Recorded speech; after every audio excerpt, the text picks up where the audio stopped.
तो आज की इस वीडियो में हम देखेंगे कि इनकम टैक्स के पोर्टल से 26 AS and AIS statement that is annual information statement कैसे डाउनलोड करें।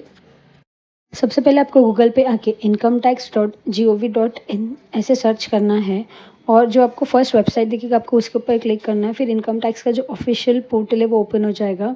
उसके बाद आपको वहाँ पे लॉगिन पे क्लिक करना है और लॉगिन आईडी में जो आपका पैन नंबर रहता है वो एंटर करना है और कंटिन्यू पे क्लिक करना है।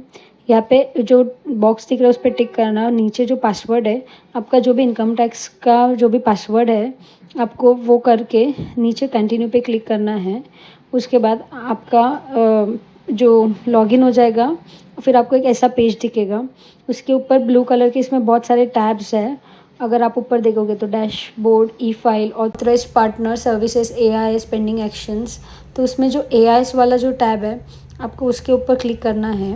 रिटर्न फाइल करते टाइम सबसे इम्पोर्टेंट चीज़ ये रहता है कि हमारा जो 26 AS है और AIS स्टेटमेंट है वो एक दूसरे से मैच करे।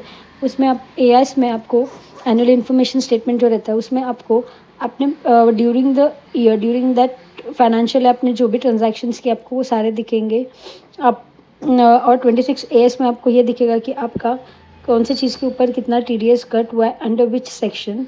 सो ये बहुत ज़्यादा इम्पॉर्टेंट है कि रिटर्न फाइल करने से पहले हम ये दोनों स्टेटमेंट डाउनलोड करके एक बार देख ले कि अपने जो सारे इन्फॉर्मेशन उसमें रिफ्लेक्ट हो रही है वो अपने रिटर्न में भी हमने दिखाई है या नहीं। बिकॉज अगर ऐसा नहीं होगा तो आपका जो रिटर्न है वो बराबर से प्रोसेस नहीं होगा और अगर आपका जो रिफ़ंड रहेगा वो आपको रिफ़ंड भी बहुत डिले हो जाएगा जब तक वो सारी चीज़ें आप करेक्ट करके रिवाइज रिटर्न फाइल नहीं करते हो। So it is very important कि आप AIS और 26 AS के हिसाब से ही आपका रिटर्न फाइल करें। ऊपर जो AIS का टैब है आपको उसके ऊपर क्लिक करना है। उसके बाद अलग एक पेज ओपन हो जाएगा जिसमें आपको जो AIS का बॉक्स दिखा है रेड उस पर क्लिक करना है और वो ऐसे ही क्लिक उसके ऊपर क्लिक करने के बाद आपको annual information statement and annual information summary आपको दोनों दिखेगा और ऊपर फाइनेंशियल ईयर भी है। आपको जिस फाइनेंशियल ईयर के लिए ये स्टेटमेंट डाउनलोड करना है आप उससे कर सकते हो। अगर हम लोग स्टेटमेंट पे क्लिक करेंगे तो यहाँ पे अपने को बहुत सारे टैब्स दिखे like TDS information, SFT information, payment of taxes, demand and refunds and other information.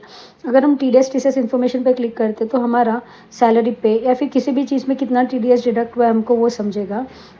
और अगर हम SFT इन्फॉर्मेशन पे क्लिक करते हैं तो ड्यूरिंग द ईयर हमने कितने कौन से शेयर्स परचेस किए, कौन से सेल किए हैं, किसका कितना वैल्यू था, cost of acquisition, sale consideration, हमको ये सारी चीज़ें यहाँ पे दिख जाएगी। पेमेंट ऑफ टैक्सेस, अगर हम नेक्स्ट पेमेंट ऑफ टैक्सेस में देखेंगे क्लिक करेंगे तो हमको समझ जाएगा कि ड्यूरिंग द ईयर हमने कितना टैक्स पे किया है। एंड डिमांड एंड रिफंड में हमें वो भी दिखेगा कि हमारे क्या डिमांड है या फिर क्या रिफंड्स थे। एंड अदर इन्फॉर्मेशन में कोई भी अदर इन्फॉर्मेशन जो रहेगी हमारे साल में वो हमको यहाँ पे दिख जाएगी। डाउनलोड करने के लिए वहाँ पे डाउनलोड पे टैब पे क्लिक कर सकते हो। आपको एज अ PDF चाहिए, आपको एज अ JSON फाइल चाहिए, जिस भी फॉर्मेट में चाहिए आप डाउनलोड कर सकते हो। अभी 26 AS डाउनलोड करने के लिए आपको ई फाइल वाला जो टैब है उसके ऊपर क्लिक करना है। ई फाइल के वहाँ पे बहुत सारे ऑप्शंस आएंगे उसमें आपको व्यू फॉर्म 26 AS पे क्लिक करना है और आप जैसे ही क्लिक करोगे तो एक न्यू पेज ओपन हो जाएगा। उसमें आपको एग्री करके प्रोसीड करना है और नीचे जो हाइपरलिंक दिया है आपको उसके ऊपर क्लिक करना है। क्लिक करने के बाद आपको नेक्स्ट पूछेगा कौन सा असेसमेंट ईयर के लिए आपको 26 AS डाउनलोड करना है या फिर व्यू करना है। तो आपको वहाँ पे आपका जो भी ईयर है आपको वो सिलेक्ट करना है like 2026-27 assessment year and view as HTML करना है और नीचे व्यू पे क्लिक करना है या फिर आप डाउनलोड पे भी क्लिक कर सकते हो। आप पहले व्यू करके देख लेना कि आपको सब नीचे दिख जाएगा कि कौन से सेक्शन के अंडर आपका कितना TDS कट हुआ है। एंड वहाँ पे जो एक्सपोर्ट एज PDF है आपको उसके ऊपर क्लिक करके आपका 26 AS वाला जो स्टेटमेंट है आप उसको डाउनलोड कर सकते हो। वो डाउनलोड होने के बाद कुछ इस तरह से दिखेगा कि कौन से सेक्शन के अंडर आपका कितना TDS कट हुआ है और आप चेक कर सकते हो।